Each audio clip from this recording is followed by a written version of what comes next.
রসুলপুর গ্রামে এক গরিব কৃষক বাস করত। একদিন সে তার সততার পুরস্কারের মাধ্যমে তার জীবনের ভাগ্য পরিবর্তন করে ফেললো। আমরা আজ শুনবো তারই সততার গল্প। না না, এই সংসারীরা এই টানাপোড়ায় আমি আর পারছি না। এখন আমি কি যে করব কিছুই বুঝতে পারছি না। তবে যাই হোক, ভগবান একদিন অবশ্যই আমার কষ্ট দূর করবে, এই বিশ্বাস আমার আছে। দেখি, চলতে থাকি, কি হয় সামনে। জীবনে সৎভাবে থেকে আমি কিছুই করতে পারলাম না। এত সুযোগ আসলো, তবুও কখনো অসৎ পথ অবলম্বন করলাম না, যার ফলে আজ আমার এত কষ্ট।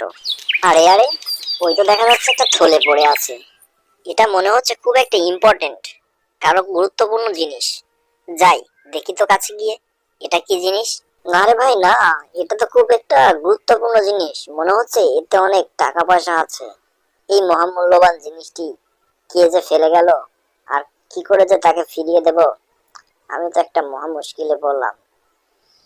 এটা তো আমি নিতেও পারবো না, যার জিনিস তাকে আমাকে বুঝিয়ে দিতেই হবে। দেখি, আমার একটু কষ্ট হলেও তার জিনিস আমি তাকে বুঝিয়েই দেব। হে ভগবান, আমি যদি এই টাকাটা খুঁজে না পাই তাহলে তো আমার মেয়ের বিয়ের কি হবে। ভগবান, তুমি একটা উপায় বের করে দাও। কি হয়েছে জনাব আপনার? আপনাকে তো বিষণ্ণ দেখাচ্ছে কেন? মনে হচ্ছে আপনি খুব চিন্তিত, এবং মনে হচ্ছে আপনার সাথে বড় একটা কিছু ঘটনা ঘটে গেছে। দয়া করে আমাকে খুলে বলবেন। বাইরে, আমি গরিব ব্রাহ্মণ মানুষ, অনেক কষ্টে দীর্ঘ কয়েক বছর ধরে মেয়ের বিয়ের জন্য কিছু টাকা জমিয়েছি, আর সেই টাকা আজ ব্যাংক থেকে নিয়ে আসার সময় রাস্তায় হারিয়ে ফেলছি। সেটাই খুঁজছি। সত্যি আমার যে কি বিপদ বলে বোঝাতে পারবো না। আচ্ছা, আপনি দয়া করে বলবেন, আপনার যে টাকার ব্যাগটা হারিয়েছে সেটা কোন কালারের? আজ সকালে আমি একটা এখানে ব্যাগ পেয়েছি। আসলে আমি জানি না সেই ব্যাগের ভিতরে কি আছে, তাই আপনি সত্যটা বলুন, দেখি আপনার কথার সাথে মিলে কিনা। আসলে আমার লাল একটা ব্যাগ ছিল, আর সেই ব্যাগের ভিতরেই টাকাগুলা রাখা ছিল। প্লিজ আপনি দেখুন চেক করে, যদি মিলে যায় তাহলে আমাকে দিয়ে দিন, কারণ এই টাকাটা আমার মেয়ের বিয়ের জন্য রেখেছিলাম। তা না হলে আমার মেয়ের বিয়ে হবে না। আপনি চিন্তা করবেন না, আপনার কথার সাথে যদি মিলে যায় তাহলে অবশ্যই আপনার ব্যাগ আপনাকে ফিরিয়ে দেব। আমি দেখছি। আরে আরে হ্যাঁ, আপনার কথার সাথে তো মিলে গেছে। নেন, এই ব্যাগটা আপনারই। যান, আপনি নিশ্চিন্তে বাড়িতে যান।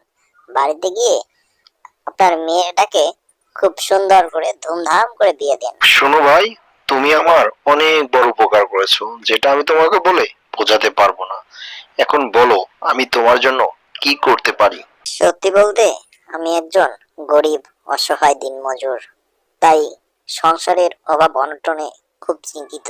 এজন্য আমি আজ অনেক কষ্টে, অনেক যন্ত্রণায় সহ্য না করতে পারে মনের কষ্টে এই বন জঙ্গলের দিকে যাচ্ছি। আমি ঘুরে বেড়াবো, সংসার ছেড়ে চলে আসছি, আমার আর ভালো লাগছে না। শোনো ভাই, আমি তোমাকে বলছি, এত হতাশ হইও না। তবে আমি তোমার জন্য একটা কাজ করতে পারি।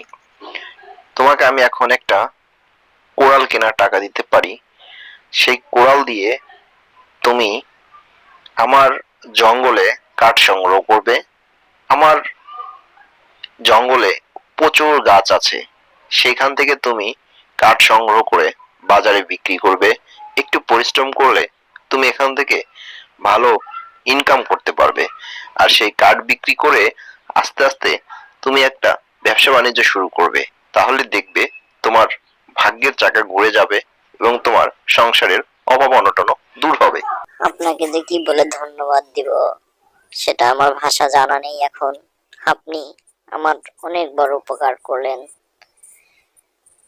আজ তাহলে আমি আপনার বাগান থেকে কাঠ সংগ্রহের কাজ শুরু করে দেব।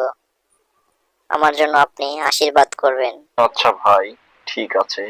তুমি নিশ্চিন্তে মন দিয়ে আমার জঙ্গল থেকে কাঠ সংগ্রহ করো এবং বিক্রি করে টাকা পয়সা রোজগার করে একটা ব্যবসা বাণিজ্য শুরু করো। তাহলেই দেখবে তোমার আর অভাব থাকবে না। আমি চললাম বাড়ির দিকে। আর আমার মেয়ের বিয়েতে অবশ্যই তুমি তোমার সপরিবারে কিন্তু আসবে, তাহলে আমি আরো বেশি খুশি হব। কোরাল কেনার টাকা পেয়ে গরিব লোকটি কিন্তু অনেক খুশি হলো এবং সে সেই টাকা দিয়ে একটি কোরাল কিনে জঙ্গলের পথে চলতে লাগলো। যেতে যেতে সে জঙ্গলে গিয়ে অনেক কষ্টে বেশ কিছু কাঠ কাটলো। তারপর সে সেই কাঠগুলো মাথায় করে বাজারে নিয়ে গেল এবং বাজারে সেই কাঠগুলো বিক্রি করে একটি ভ্যান গাড়ি এবং কিছু সবজি কিনে গ্রামে গ্রামে বিক্রি করতে লাগলো। আর দিন শেষে সে বাড়িতে গিয়ে দেখলো তার মা, তার বউ এবং তার মেয়ে তাকে নিয়ে খুব টেনশন করছে। কি রে বাবা, তোর ইনকামের কি খবর? ব্যবসা বাণিজ্য কেমন চলছে? টাকা পয়সা রোজগার হচ্ছে তো ঠিক মতো? মাগো, তোমরা আর চিন্তা করো না, আমার ব্যবসা অবস্থা খুবই ভালো।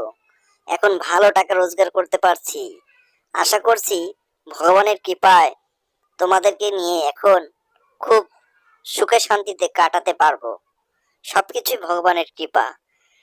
আমার রোজগার এখন খুব ভালো হচ্ছে মা, আর তোমাদের কষ্ট থাকবে না, তোমরা টেনশন করো না। হ্যাঁ রে বাবা, হ্যাঁ, এটাই হচ্ছে তোর সততার পুরস্কার।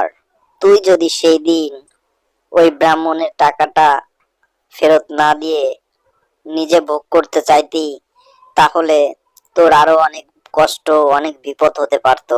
তুই যে সেদিন ব্রাহ্মণকে যে সততার পরিচয় দিয়েছিস, ভগবানই তোর প্রতি কৃপা করেছে, তোকে একটা সুখের সন্ধানের সুযোগ করে দিয়েছে।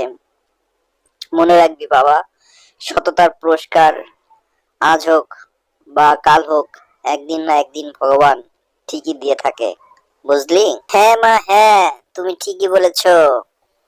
সততার পুরস্কার ভগবান যেভাবে হোক দিয়ে থাকেন। আর আমি তো এই সততা তোমার কাছ থেকে শিখেছি। আমি তাই সবাইকে উদ্দেশ্য করে বলছি, সবাই যদি সৎভাবে জীবন যাপন করে, যদিও কষ্ট হয়, তারপরেও সেই সততার ফল ভগবান একদিন না একদিন আমাদের দিয়ে থাকে। আর এটাই হচ্ছে আমার বড় পুরস্কার।